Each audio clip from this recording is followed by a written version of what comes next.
എൻ്റെ മാത്രം last part. ഓരോന്നോർത്ത് ടെൻഷനോടെ ബെഡിൽ കിടക്കവേ ഡോറിൽ വീണ്ടും കൊട്ടുന്ന ശബ്ദം കേട്ട ദേവ് ചാടി എഴുന്നേറ്റു.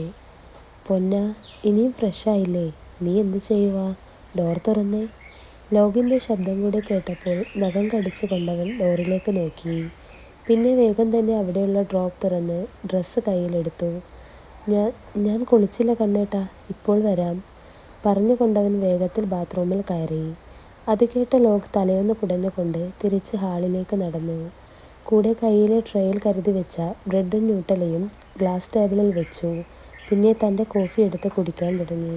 കുറച്ച് നിമിഷത്തിന് ശേഷം ദേവ് കയറിയ വാതിൽ ശബ്ദമില്ലാതെ തുറന്നു വരുന്നത് കണ്ട ലോക് അവിടേക്ക് നോക്കിയപ്പോൾ കണ്ടു തലയും താഴ്ത്തി നടന്നു വരുന്നവനെ.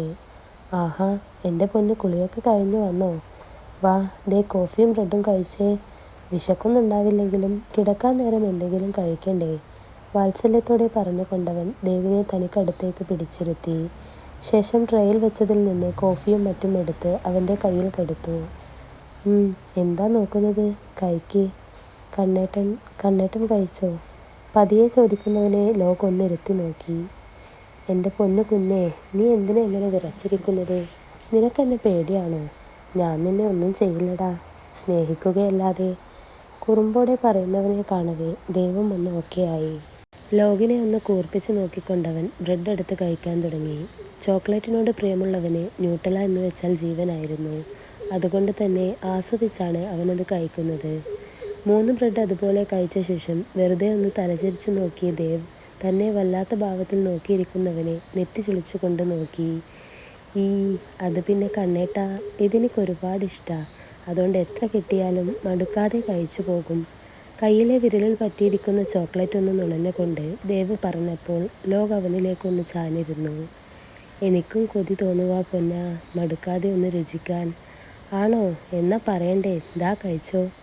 ലോകിൻ്റെ കണ്ണിലെ ഭാവവും വാക്കിലെ അർത്ഥവും ഓർക്കാതെ ദേവ് ചിരിയോടെ ബ്രെഡ് അവന് നേരെ നീട്ടി. അത് കണ്ട ലോക് അവനെ നോക്കി ചിരിച്ചുകൊണ്ട് കയ്യിലിരിക്കുന്ന പ്ലേറ്റ് വാങ്ങി ടേബിളിൽ വെച്ചു. ശേഷം ദേവിനെ പിടിച്ചുയർത്തി തൻ്റെ മടിയിലിരുത്തി. കണ്ണേട്ടാ, അവൻ്റെ നീക്കത്തിൽ വിറച്ചുകൊണ്ട് ദേവ് വിളിച്ചപ്പോൾ ലോക് വശ്യമായി അവനെ നോക്കി. പിന്നെ അവൻ്റെ കൈ പിടിച്ച് അതിൽ പറ്റിയിരിക്കുന്ന ബാക്കി വന്ന ചോക്ലേറ്റ് പതിയെ നുണഞ്ഞു തുടങ്ങി. തന്നിൽ നുയ്യൊന്നു കൊണ്ട് നുണയുന്നവനെ നോക്കാനാവാതെ ദേവ് നാണത്തോടെ തല താഴ്ത്തി. ഇനിയും എൻ്റേതാകാൻ, എൻ്റെ മാത്രം സ്വന്തമാകാൻ കാത്തിരിക്കണോ പൊന്ന? അവൻ്റെ നാണം കണ്ട് അവനെ ചേർത്ത് പിടിച്ച് കാതിൽ മുത്തിക്കൊണ്ട് ലോക് ചോദിച്ചപ്പോൾ ദേവ് തല ഉയർത്തി അവനെ നോക്കി. ഈ നിമിഷം എനിക്കെൻ്റെ കണ്ണേട്ടൻ്റെ മാത്രമാകണം. എന്നിൽ കണ്ണേട്ടനും കണ്ണേട്ടിൽ എനിക്കും ആഴത്തിൽ പടർന്നു കയറണം. വശ്യമായ പുഞ്ചിരിയോടെ പറഞ്ഞവനെ കേൾക്കവേ ലോക് അവനെയും കൊണ്ട് അവിടെ തന്നെ നിലത്തേക്ക് മറിഞ്ഞിരുന്നു. ആ രാത്രി പുലരുവോളം അവർ പരസ്പരം അറിഞ്ഞുകൊണ്ടിരുന്നു. മടുക്കാതെ, വേദനയിൽ പരസ്പരം താങ്ങായിക്കൊണ്ട്. അവൻ അവനിലും അലിഞ്ഞു ചേർന്നു. ഒടുവിൽ എപ്പോഴോ നേരം പുലർന്നപ്പോൾ ഒരു പുതപ്പിനുള്ളിൽ പരസ്പരം കെട്ടിപ്പുണർന്നുകൊണ്ട് അവർ നിദ്രയെ പുൽകി. അതേസമയം ബാത്റൂമിൽ ഫ്രഷായി കഴിഞ്ഞപ്പോൾ കയ്യിലെ ബ്ലൗസിലും പാവാടയിലും നോക്കി തലയിൽ കൈവച്ച് നിൽപ്പായിരുന്നു അഞ്ജു. ധൃതിയിൽ അവൾ എടുത്തു കൊണ്ടുപോയ ഡ്രസ്സായിരുന്നു അത്. അഞ്ജു, കഴിഞ്ഞില്ലേ? എനിക്കൊന്ന് ഫ്രഷ് ആവണം. അപ്പോഴേക്കും ഡോറിൽ തട്ടിക്കൊണ്ടുള്ള ആഷിയുടെ വിളി കൂടി ആയപ്പോൾ കൈയും കാലും തളർന്നതുപോലെ അവൾക്ക് തോന്നി. എടോ, താനവിടെ എന്തെടുക്കുക? കുറേ നേരമായി ഞാൻ വെയിറ്റ് ചെയ്യുന്നു. കുറച്ചു നേരത്തിനു ശേഷം പിന്നെയും ആഷിയുടെ ഗൗരവം നിറഞ്ഞ സ്വരം ഉയർന്നപ്പോൾ രണ്ടും കൽപ്പിച്ചു കൊണ്ടവൾ തല താഴ്ത്തി ഡോർ തുറന്നു. ഓ, തുറന്നോ തന്നെ? ഡോർ തുറക്കുന്ന സൗണ്ട് കേട്ട് എന്തോ പറഞ്ഞുകൊണ്ട് അഞ്ജുവിനെ നോക്കി ആഷി ഒരു നിമിഷം മിണ്ടാനാവാതെ കണ്ണും മിഴിച്ചു നിന്നുപോയി. മുന്നിൽ ബ്ലൗസിലും പാവാടയിലും നിൽക്കുന്നവളെ കാണവേ അവൻ അമ്പഴപ്പോടെ അവളെ തന്നെ നോക്കിയിരുന്നു.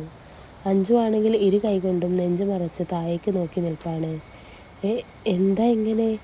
ആഷിക്ക് വാക്കുകൾ കിട്ടുന്നുണ്ടായിരുന്നില്ല. അത് കേൾക്കവേ അഞ്ജു മുഖമുയർത്തി ദയനീയമായി അവനെ നോക്കി.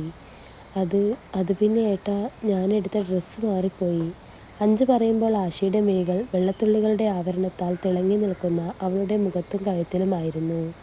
അവളെ നോക്കി നിൽക്കവേ അവനിൽ അവളോടുള്ള പ്രണയത്തിൻ്റെ തോത് വർദ്ധിച്ചു കൊണ്ടിരുന്നു. അവൻ പോലും അറിയാതെ കാലുകൾ അവൾക്കരികിലേക്ക് ചലിച്ചു. സ്വയം മറന്നുകൊണ്ടുള്ള അവൻ്റെ വരവ് അഞ്ജുവും കാണുന്നുണ്ടായിരുന്നു. എന്നാൽ പരിഭ്രമത്തിലും മറ്റെന്തൊക്കെയോ ചിന്തകളിലും ഉയറിക്കൊണ്ടവൾ അവിടെ ഉറച്ചു നിന്നുപോയി. അഞ്ജു, വളരെ പതിയെ കാറ്റുപോലെ ആശയുടെ ശബ്ദം അരികിൽ കേട്ടപ്പോൾ പിടയ്ക്കുന്ന മെയ്യാലെ അവൾ അവനെ നോക്കി. എന്ത് ഭംഗിയാടെ ഇങ്ങനെ കാണാൻ. You look so beautiful. I can control my feelings. Husky വോയിസിൽ ആശു പറഞ്ഞു നിർത്തിയപ്പോൾ തന്നെ അഞ്ജു അവനെ ഇറുക്കെ കെട്ടിപ്പിടിച്ചിരുന്നു. അവൾക്കും ആ നിമിഷം അവനോട് തോന്നിയത് അടങ്ങാത്ത പ്രണയമായിരുന്നു. അഞ്ജു, വല്ലാതെ ആഗ്രഹിക്കുക പെണ്ണെ, നിന്നെ അറിയാൻ, എന്നെ നിന്നിൽ നിറക്കാൻ. സമ്മതമാണോ നിനക്ക്?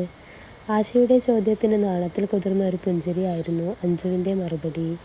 അതുമാത്രം മതിയായിരുന്നു ആശിക്ക് അഞ്ജുവിനെ പൊക്കിയെടുത്ത് ബെഡിൽ കിടത്താൻ. തന്നെ നോക്കി നാണത്തോടെ കിടക്കുന്നവളുടെ നെറുകയിൽ അവൻ ചുംബിച്ചു. I love you Anju. Love you too ആശിയേട്ടാ.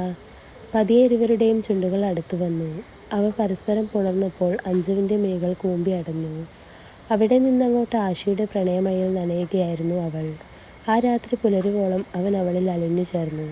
അവളും മതിയാവോളം അവനെ സ്നേഹിച്ചു. ഒടുവിൽ എപ്പോഴോ തളർന്നു വീഴുമ്പോൾ അവളുടെ കൈകൾ അവനെ പൊതിഞ്ഞു പിടിച്ചു. പിന്നെ കുറച്ചു നേരം ഇരുവരും മൗനമായിരുന്നു. അഞ്ജുസേ, എനിക്ക് അർജൻറ്റായൊരു മീറ്റിംഗ് ഉണ്ടായിരുന്നു ഇന്ന്. അയ്യോ, ഇപ്പോൾ എന്തു ചെയ്യും ആശിയേട്ടാ? അവൻ പറയുന്നത് കേട്ട് ചാടി എഴുന്നേറ്റവളെ അവൻ പിടിച്ചു തൻ്റെ നെഞ്ചിലേക്ക് തന്നെ ഇട്ടു.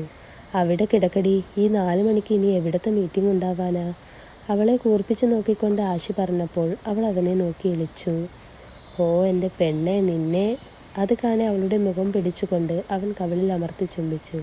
ഒരിക്കലും വിചാരിച്ചതല്ലടി നീ എൻ്റെ നല്ല പാതിയാവുമെന്ന്. സത്യം പറയുവാണേൽ ആദ്യം നല്ല പേടിയുണ്ടായിരുന്നു. ഞങ്ങൾ ചേട്ടനനിയന്മാരുടെ ഇടയിൽ വരുന്നവൾ നമ്മുടെ ബന്ധത്തിന് വിള്ളൽ വരുത്തുമോ എന്ന്.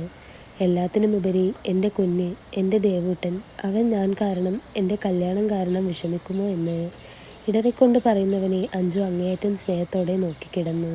പക്ഷേ എൻ്റെ എല്ലാ വിചാരത്തെയും തച്ചുടച്ചു കൊണ്ടായിരുന്നല്ലോ നിൻ്റെ എൻട്രി. കുറുമ്പോടെ ആശി പറഞ്ഞപ്പോൾ അഞ്ജു ഗമയോടെ കിടന്നു.